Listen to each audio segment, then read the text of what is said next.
जी भाई नमस्कार, स्वागत है आप सभी साथियों का टी स्टेट एग्जाम्स पे। जैसा कि आप सभी जानते हैं ईएमआरएस की वैकेंसी आउट हो चुकी है टीचिंग और नॉन टीचिंग पोस्ट के लिए।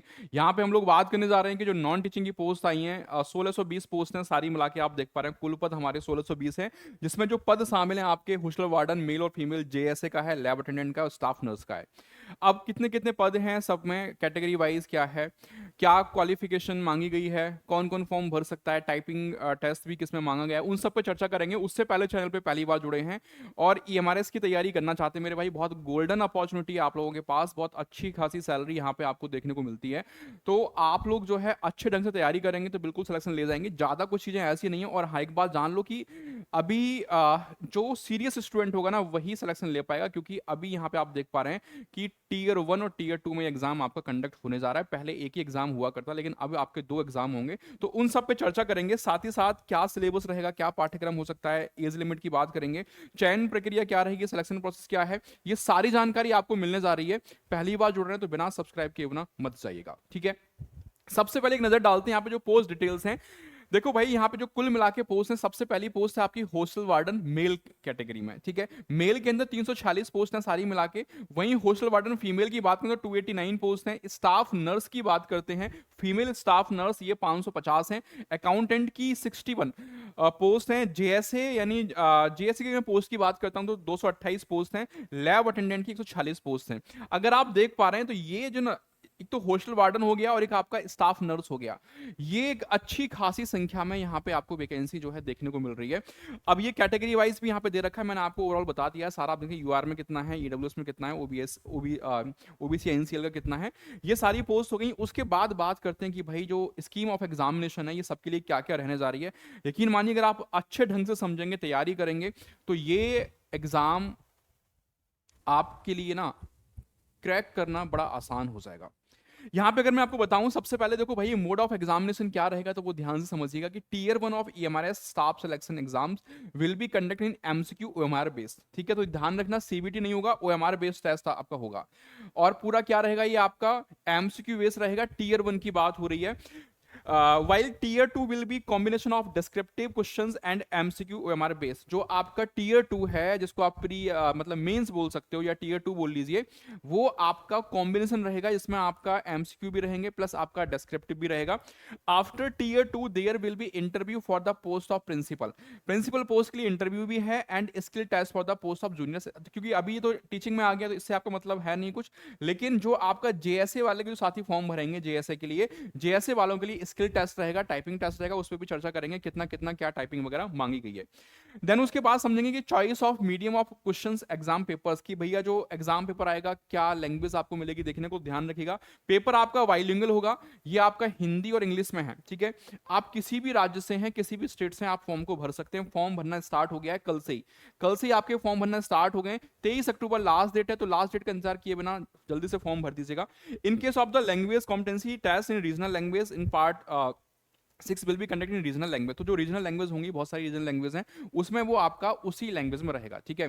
जैसे जैसे आपका गुजराती हो गया, ठीक है, आसामी हो गया, तो वो जो आपका रीजनल लैंग्वेज है उसमें ही रहेगा। बाकी जो मेन है हमारा पार्ट 5 तक का, वो आपका बाइलिंगुअल रहेगा, हिंदी और इंग्लिश दोनों मीडियम में, ठीक है। अब भाई देखो, यहाँ पे हम सबसे पहले बात करते हैं जेएसए के बारे में, ठीक है। जेएसए का जो टीयर 1 है, ये आपका प्री एग्जाम है, प्री एग्जाम है और ये क्वालिफाइंग एग्जाम है। मतलब फाइनल कट ऑफ में इसके नंबर नहीं जुड़ेंगे, लेकिन ये आपको क्वालिफाई करना बहुत जरूरी है, ठीक है। तो क्वालिफाइंग है और ये होगा आपका ऑब्जेक्टिव होगा, ओएमआर बेस्ड होगा, टोटल 100 मार्क्स का रहेगा। 100 मार्क्स का रहने जा रहा है, जहां पे आप देख रहे हैं टोटल कुल मिला के आपके 6 सेक्शन में इसको डिवाइड किया गया है। पार्ट 1 जो सेक्शन 1 है आपका रीजनिंग का है, 25 नंबर के क्वेश्चन आएंगे, मतलब 25 क्वेश्चन 25 नंबर के, एक नंबर का एक क्वेश्चन हो गया। क्वांट से आपके 25 क्वेश्चन है 25 नंबर के, जनरल अवेयरनेस से आपके 20 क्वेश्चन है 20 नंबर के, कंप्यूटर से आपके 10 क्वेश्चन आ रहे हैं 10 नंबर के, लैंग्वेज कॉम्पिटेंसी में आपका जनरल इंग्लिश है और आपका जनरल हिंदी है, 10-10 क्वेश्चन यहां से हैं। तो कुल मिला के हिंदी और इंग्लिश से आपके 20 नंबर यहां पे देखने को मिल रहे हैं और 20 क्वेश्चन 20 नंबर के, इस तरीके से आपका 100 मार्क्स हो जाता है। इसके लिए जो ड्यूरेशन है वो आपका 2 घंटे की ड्यूरेशन रखी गई, मतलब 2 घंटे आपको मिलेंगे और टोटल 100 क्वेश्चन सॉल्व करने हैं 2 घंटे के अंदर। तो समय भी ठीक है, सफिशिएंट है, कोई दिक्कत वाली बात है नहीं यहाँ पे। इसके बाद देखो भाई, बात होती है टीयर 2 की। अब टीयर 2 में कौन शामिल होगा ये बात समझ लो। टीयर 2 में वही कैंडिडेट शामिल होंगे only for candidates who will be short listed in the ratio of 1:10 against the notified vacancy on the basis of tier 1। मतलब जितनी भी वैकेंसी हैं, जैसे मान लो अगर मैं जेएसए की बात करता हूँ, जेएसए के अंदर जितनी भी वैकेंसी होंगी उसका 1:10 मतलब कि 10 गुना कैंडिडेट्स को बुलाया जाएगा, 10 टाइम कैंडिडेट को बुलाया जाएगा टीयर 2 के लिए। ठीक है, अब टीयर 2 में क्या रहेगा ये समझ लो एक बार कि टीयर 2 में क्या क्या आने वाला है। तो subject specific syllabus is updated on the website, मतलब ये मैं आपको दिखा दूंगा कि भैया जो जैसे जेएसए है तो जेएसए में क्या क्या आने वाला है टीयर 2 में, वो अभी मैं आगे चल के आपको बता दूंगा। ठीक है, अब यहाँ पे हम बात करते हैं कि टीयर 2 के अंदर, क्योंकि ये मैंने पहले बताया था कि टीयर 2 आपका ऑब्जेक्टिव प्लस डिस्क्रिप्टिव दोनों है। यहाँ से 40 क्वेश्चन जो होंगे आपके वो कैसे होंगे, डिस्क्रिप्टिव होंगे। 15 क्वेश्चन जो होंगे वो कैसे होंगे आपके, सॉरी 40 क्वेश्चन आपके ऑब्जेक्टिव होंगे, 40 क्वेश्चन एमसीक्यू बेस्ड हैं, और जो 15 क्वेश्चन है वो आपके डिस्क्रिप्टिव हैं, मतलब वो रिटन वाले हैं, लिखने वाले हैं। तो अब दिन बाई दिन जो है भाई चीजें इतनी आसान नहीं रही हैं। अभी आप देख लो कि ये 15 जो क्वेश्चन आ रहे हैं आपको लिखने वाले क्वेश्चन आएंगे, और वहीं जो मार्क्स हैं, जो ऑब्जेक्ट है वो तो 1 नंबर का एक प्रश्न है, लेकिन जो डिस्क्रिप्टिव 15 क्वेश्चन है वो आपके 60 नंबर के हो गए, मतलब 4 नंबर का आपका एक प्रश्न यहाँ पे हो जाता है। यहाँ पे टोटल आपको 3 घंटे का समय मिल रहा है 100 क्वेश्चन के लिए। 3 घंटे यहाँ मिल रहे हैं, क्योंकि यहाँ पे भैया 15 क्वेश्चन आपके डिस्क्रिप्टिव भी हैं। ठीक है, इतनी बात क्लियर हो गई। अब जेएसए के अंदर आपका टीयर 3 भी है। यहाँ पे आपने लेवल 1 क्वालिफाई किया, यानी टीयर 1 क्वालिफाई किया, टीयर 2 क्वालिफाई किया, उसके बाद आपको जाना है टीयर 3 में। तो typing test will be assessed on PC personal computer only 50 marks. जो टाइपिंग टेस्ट, जो स्किल टेस्ट आपका वो 50 नंबर का होगा। क्वालिफाइंग मार्क्स शैल बी 20, मतलब 20 नंबर आपको क्वालिफाइंग इसमें रखे गए। 20 नंबर आपको हर हाल में लाने ही लाने 50 में से। This part shall be qualifying in nature candidate based on the merit in tier 2 shall be called for tier 3। मतलब इस ये जैसा तरीके से आपका क्वालिफाइंग इन नेचर है, 20 नंबर कम से कम लाने लाने, इसके नंबर काउंट नहीं होंगे। लेकिन टीयर 2 में जो नंबर जुड़ेंगे आपके, जो टीयर 2 वाला ये जो 100 नंबर है ना, ये बहुत जरूरी है। इसी के बेस पे आपको बुलाया जाएगा टीयर 3 के लिए।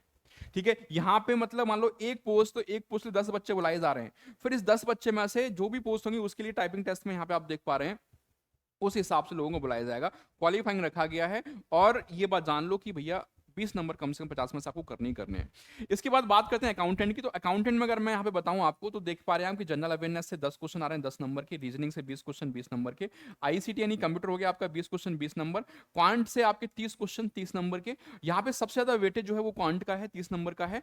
और वहीं लैंग्वेज में आपका वही है, इसमें जनरल इंग्लिश और हिंदी है। 10-10 क्वेश्चन आएंगे, तो यहाँ पे सेम वेटेज है लैंग्वेज का। ये आपके 100 क्वेश्चन हो गए 100 नंबर के, और टाइम वही है आपका कितना, 2 आवर्स, 2 घंटे यहाँ मिल रहे हैं। इसके बाद फिर टीयर 2 में वही होगा कि जो भी वैकेंसी हो उसका 1:10 के अगेंस्ट जो है कैंडिडेट को बुलाया जाएगा टीयर 2 के लिए।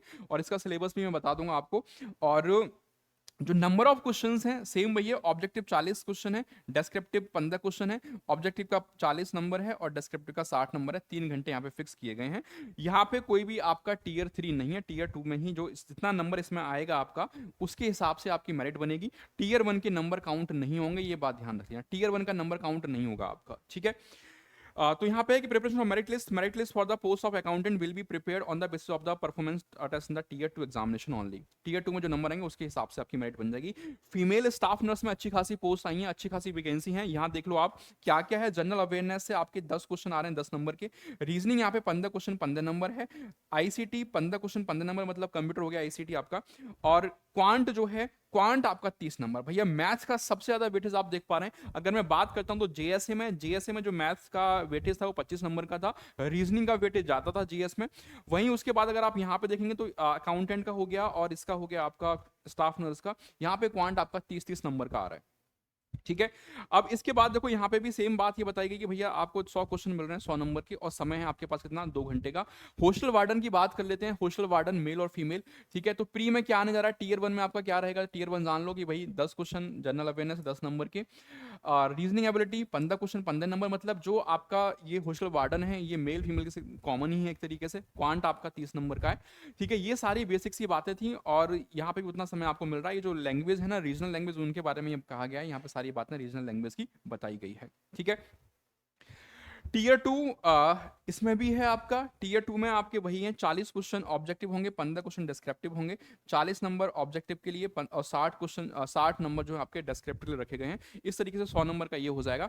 उसके बाद लैब अटेंडेंट में देख लो, reasoning 25 question 25 number, quant 25 question 25 number, general awareness 20 question 20 number, basic knowledge of computer ये आपकी 10 क्वेश्चन 10 नंबर के हैं, और ये लैंग्वेज और आपका हिंदी और इंग्लिश ये हो गया आपका 10-10 नंबर का। यहाँ पे भी टीयर टू में सेम कंडीशन है। यहाँ पे टीयर टू में अगर आप देख पा रहे हैं मेरे भाई, तो 40 क्वेश्चन आपके कैसे हो गए, 40 क्वेश्चन आपके ऑब्जेक्टिव, 15 क्वेश्चन डिस्क्रिप्टिव, 55 क्वेश्चन है और 100 नंबर के हैं। ठीक है, बात क्लियर है इतनी। और यहाँ पे देखो सबसे बड़ी बात जान लो कि ये उन्होंने कहा है कि a common test tier 1 test will be conduct for JSA and lab attendant post. तो जो जेएसए हैं और लैब अटेंडेंट है ना, इनके लिए एक ही जो पेपर है टीयर 1 का वो कॉमन रहेगा। If a candidate applies for both JSA and lab attendant post, the score of candidate in the common tier 1 test will be considered for both the post of shortlisting candidate for tier 2। तो देखो simple सी बात है भैया, JSA के लिए और आपका lab attendant के लिए एक ही सिंगल पेपर होगा, तो कंफ्यूजन में मत रहिएगा, एक सिंगल पेपर है दोनों के लिए। अब अगर कोई ऐसा कैंडिडेट दोनों के लिए अप्लाई करा, दोनों के लिए एलिजिबल है, तो उसको क्या करना पड़ेगा कि भैया जो उसके नंबर आएंगे वो उसको कंसिडर करे जाएंगे दोनों के लिए। ठीक है, बात क्लियर है। Similarly common tier 1 test will be conduct for hostel warden male and female staff nurse. तो देखो जो हॉस्टल वार्डन का हो गया और आपका फीमेल स्टाफ नर्स का हो गया, इनके लिए भी आपका एक ही पेपर कंडक्ट करवाया जाएगा। अब अगर कोई कैंडिडेट दोनों के लिए अप्लाई करता है, तो जैसे हॉस्टल वार्डन के लिए भी किया उसने और स्टाफ नर्स के लिए भी किया, the score of candidate in the common tier 1 test will be consider for both post. दोनों के लिए एक ही स्कोर कंसिडर किया जाएगा, ये बात ध्यान रखिएगा, अलग अलग कंसिडर नहीं होगा। नेगेटिव मार्किंग का भी प्रावधान है, ये ध्यान रखिएगा। यहाँ पे कि shall be awarded every correct answer, मतलब एक नंबर जो है आपको 1 shall be awarded for every correct answer and 1/3 marks shall be deducted for every incorrect answer. 1/3 की आपकी नेगेटिव मार्किंग है। तो जिन साथियों का डाउट था कि नेगेटिव मार्किंग होगी कि नहीं होगी या कितनी है, तो ध्यान रखिएगा 1/3 की आपकी नेगेटिव मार्किंग है इसमें। ठीक है, तो ये अच्छे ढंग से चीजें आपको तैयारी करनी पड़ेगी, हवा में तैयारी नहीं हो पाएगी बिल्कुल भी। एलिजिबिलिटी और एज क्राइटेरिया, एज रिलैक्सेशन की बात कर लेंगे, क्या क्या रखा गया है। तो देखो स्टाफ नर्स के लिए जो आपकी एज है, देखो 35 ईयर्स, अप टू 35 ईयर्स, और ये एज कैलकुलेट होगी cut off date. Cut off date कितनी है आपकी, जो क्लोजिंग डेट रहेगी फॉर्म की, वो कितनी है आपकी 23 अक्टूबर। ठीक है, तो ये जो ईएमआरएस के एम्प्लॉइज हैं उनके लिए ये रिलैक्सेशन की बात करें 55 साल की, लेकिन वैसे जनरल कितना है आपका 35 है। और यहां पे देखेंगे आप तो क्या क्वालिफिकेशन मांगी गई है, BSc honours in nursing from a recognised university. आपने बीएससी ऑनर्स कर रखा है नर्सिंग में तो आप एलिजिबल हैं, या फिर regular course in BSc nursing from a recognised university, कोई रेगुलर कोर्स कर रखा है तो भी आप एलिजिबल हैं। Post basic BSc nursing from a recognised university, तो भी आप क्या है एलिजिबल हैं। उसके बाद रजिस्टर एज ए नर्स और नर्स मिडवाइफ आरएन नंबर, ठीक है, विद स्टेट नर्सिंग काउंसिल। ठीक है, तो ये आपके पास मिडवाइफ जो आरएन नंबर है वो होना बहुत जरूरी है। 2.5 ईयर्स एक्सपीरियंस इन मिनिमम, ये ध्यान रखिएगा, 2.5 ईयर्स मतलब 2.5 साल का जो एक्सपीरियंस है वो मिनिमम मांगा ही मांगा गया है। जो कि कहाँ का, वो 50 बेडेड हॉस्पिटल आफ्टर एक्वायरिंग, मतलब ये वाला अगर आपने एक्वायर कर लिया है तो ये आपके पास चीजें जो है होनी बहुत जरूरी है, यानी ये वाला। ठीक है, समझ पा रहे हैं मेरी बात को। तो स्टाफ नर्स के लिए ये आपके पास होना चाहिए, मतलब एक्सपीरियंस मांगा है स्टाफ नर्स के लिए, कंफ्यूज मत होइएगा इसमें। हॉस्टल वार्डन की बात कर लेते हैं। हॉस्टल वार्डन के लिए भी एज आपकी 35 वर्ष रखी गई है। इसमें जो रिलैक्सेशन है एससी एसटी ओबीसी कैंडिडेट को मिलेगा, मैं बता दूंगा कितना कितना मिलेगा। ठीक है, एसेंशियल क्वालिफिकेशन की बात करते हैं तो इसमें 4 years integrated graduation degree course और regional college, sorry of regional college of education of NCERT और अदर एनसीटी रिकॉग्नाइज इंस्टीट्यूशन और bachelor degree from a recognise university. मतलब अगर आपने 4 साल का इंटीग्रेटेड कोर्स कर रखा है ग्रेजुएशन वाला, तो भी आप एलिजिबल हैं। और आपने नॉर्मली अगर क्या कर रखा है, बैचलर डिग्री कर रखी है, आप स्नातक हैं, आपने ग्रेजुएशन कर रखा है, तो आप ये वाला फॉर्म भर सकते हैं हॉस्टल वार्डन का। ठीक है, अकाउंटेंट के लिए भाई आपसे मांगा गया एज आपकी 30 साल है, ये ध्यान रखिएगा, 30 साल इससे ज्यादा नहीं होनी चाहिए।